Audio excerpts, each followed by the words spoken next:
Lelo biso toza na esengo mingi. Ngai moko na yi awa député Mosaka 2.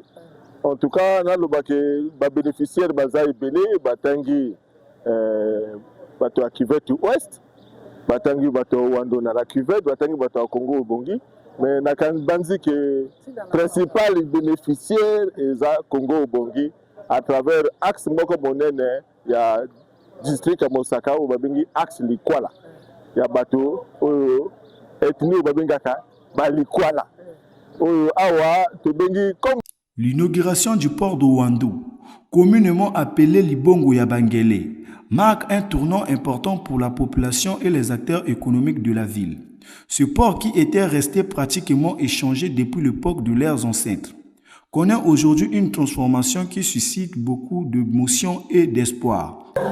Musala Oyo, honorable Abel Ouassa Yoka Asali, ezali kamwe esengo musala asali ezali esengo makasi oyo ete bato population riveraine oyo ezalaki koya na Ouando koteka bambisi bazalaki na kati ya pasi awa ye asali action moko oyo esungi population riveraine wana mpo ete ntango baza koya koteka bambisi boyebi bino moko te bambonge mipepe bamvula eza pasi soki bakomi baza na esika kolala te kati tomoni bacongélateur mini bacongélateur eza wana pour que bapêcheur bo baza koya bambisi to biloko mosusu bazwa epusa ya kotia yango na kati ya congélateur mpo ete ebeba te tika oyo bapapa na biso baki kosala commerce si bauti vers Likwala Mosaka bayi awa basemi bamisi bambisi bateki ezalaki mwa balopango esika neti bato moto na moto alaka na mo esika après oyo alongoli ateki moninga ensuite eyakaka esika neti ya bato ya nzela ya mai bon direction ekozala kaka moko parce que yali esika oyo ye asali biso mpe tosepeli nango tomoni ke ekomi propre asali baposition oyo tokoki mpe kokoste mpe bakoki kobimisa mpe biloko donc libongo ekokoma kaka oyo ye asali bon tozalaki na badutu vi bapassage ya badepute ya liboso biso tolaki neti bato bakokonte sur biso te bakomona biso neti bato pamba bato ya nzela ya mai mais yali mpe mbala liboso tomona badescente eyakaka na libongo mpona basala esengo mpe mpona biso bato ya mai mais vraiment na wana vraiment maboko mpona ye nzambe atika ye mwa temps ebele mpona koréaliser oyo ye akoki nani kosala mpona biso te. À cette occasion, l'un des amateurs a exprimé sa profonde satisfaction face à ce changement qu'il qualifie d'inattendu et de véritablement bénéfique pour les activités du port. Baboite eyaka ekendaka ti loboko sanga na liboko Likwala après mati ekendela Likwala ti toku bamosusu bakokenda ti okombe na marché basali sika kota ya nzela ya toku wana baboite ewutaka kuna liboso mpe eyalaki na bamoteur kuna liranga eyi Mosaka emati ti eyawa ya bacommerçant bakende kombala liboso te biso tosepela na ye lekola latisi libongo bangele lelo esali biso vrai sengo mingi lekola se asali balekole tala 3 président ndenge ekomi tala lekola wake otonga na lekola bamama kuna biso obenga CTF tala ndenge asali bamile ya la gendarmerie tout ça donc eli moto moko tobanda okumisa ye mwa kala mais tosengaka nzambe atika ye akóma na misala yango dana etikala ebele libongo bangele oyo esala biso esengo soki efungwamaka esusu mingi moke ekuta na epai sebasala hôtel kuna te kasi batanga mpe owanda na kombo na ye. En tant que député honorable Abel Ouassa azolakisa ndenge tokodéveloppe bacontre na biso déjà nakoki naloba na yo te ebele bazozwa makanisi ebele na nsima ya bavisite na biso na Ouando badepute ebele bakomi na bainitiative oyo ya kosala baprojet na sens que mboka na bango se développer tokoki tozela kaka gouvernement te tokosala na moke biso mpe tozwaka tosala ke awa totongi mwa l'école awa totongi mwa port awa tosali mwa eloko mpona bapopulation na biso mpe basepelaka. Un commerçant a également pris la parole pour témoigner de l'importance de cette réalisation. Pour les commerçants et l'ensemble de la population, pour lui, la modernisation du port représente une nouvelle opportunité pour développer les échanges et finaliser les activités commerciales. Naza grand convoyeur ya Ouando depuis en 2011. On a fongoli ba convoi na Ouando na memagambisi na Ouanda. Bato tout basi azando partout tina nzela mai ba yebingai. Tako ya libongo Ouanda wa libongo alaki vraiment trop salité. Trop salité. Trop moins on va payer ate. Moto to yebi ango sipe na zolo wa mabe sipe bolam moto to yebi mais na ndenge ya bien pour alaki salité. Ça dit condition banda ko alaki te. Na place au fanda au droite na moi ozo fanda na moi. Donc au moins même la aussi na match c'est parce que et salinga ye sengwa ne loko ba salio. Lelo ici na ibo na voulez mo beta na du place au bomba na donc yango na et salinga bien. C'est parce que tu prier. Nazo tient na prière. Nzambe abatela ye. A prier, nzambe abatela ye. A kokisa ye vraiment mikolo ebele. Et puis après ça ma kanisi. Ya bosembo na cho ya pesi ye boyebongo a continuer na biso to la ensemble. Principal bénéficiaire ya port oyo to bengi port ya Bangele mais port ya Ouando. Yango wana toza na esengo mingi.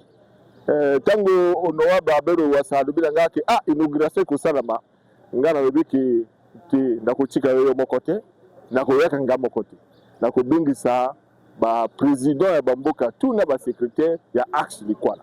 En tout cas awa bali jomina baza 14 ezalango district à Mosaka, département Congo Obongi. Mais pour l'axe wana ya likwala ville na bango ya référence eza Ouando. Baza ebele awa koleka na Mosaka, koleka na Oyo parce que eza ville na bango ya communication, voie de communication naturelle on zamba pesa biso bi balina biso. Donc depuis toujours ba population wana bayaka kana port oyo babengi port ya Bangele ba salaka commerce na bango bayaka koteka kabambiso bango na misala nyonso bazosalaka commerce esalamaka na port wana oyo babenge Bangele. Lelo tozana esengo mingi ndenge dynamique Ouando privé à travers l'honorable premier questeur de l'Assemblée nationale, l'honorable Abel Joël Ouassa, bangengisi esika wana ya commerce. Le président du port a salué et apprécié la réalisation portée par l'honorable Joël Abel Ouassa Yoka, tout en soulignant son impact positif sur la communauté. Nazali sengo mingi na mokolo ya lelo ya inauguration ongala oyo bamba te biso moko bato to sala kama ba activité ya to senga ki yango epai na ye to sengi ba to bali na ba lampadaire ayiko pia ayiko inaugurer to ina ndako ongala ayiko sala ayiko inaugurer donc esali biso esengo mokolo na lelo ndenge to lobaki ekolongo mwana ya bandi baninga mosiso ezala gouvernement na mokonzi na ye président de la république bango baya kosungwa ye po ete libongo ya Ouando ezala lisito libongo lokola ya kalate ezala libongo ya sika ezala monene to benga maintenant port libongo ya Bangele papa na ngala ye commissaire politique awa toalaki nani mwa banzenga lisusu e namonaki libongo ya ndenge yalaki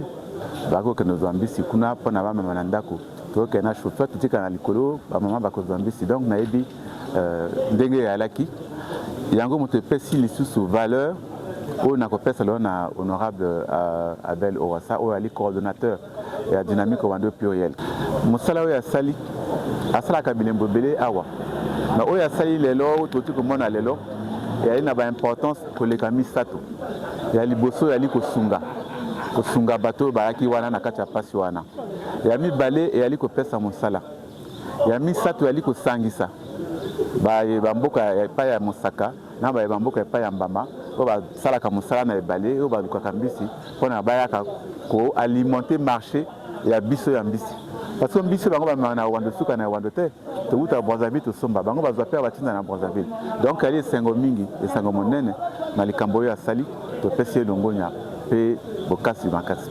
L'honorable Joël Abel Ouassa Yoka, quant à lui, a renouvelé son engagement et a promis de continuer à œuvrer pour le développement de Wando et l'amélioration des conditions de vie de sa population. Je vous invite tous à vous mettre au travail pour viabiliser ce port que nous souhaitons voir devenir un modèle d'incubateur économique.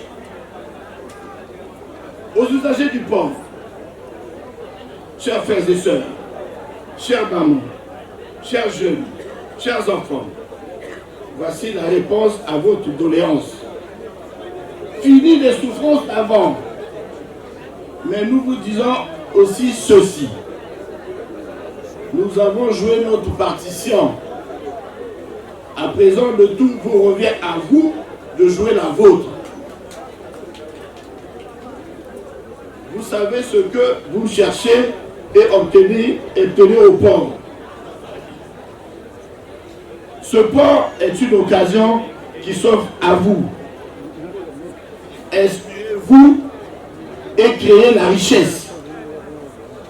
Ce sont les opportunités d'affaires que nous vous offrons. Saisissez-les, entreprenez, enrichissez-vous, n'ayez pas peur, enrichissez-vous. Aux autorités locales et services de répression, nous vous demandons de mettre sur pied un cadre de travail tripartite qui peut être dénommé comité de gestion, composé de la mairie, des représentants du port et des représentants de la DOP, en vue d'asseoir une base de travail conséquente qui prendra en compte tous les aspects liés au bon fonctionnement du port. Mwana ma yi bolo kia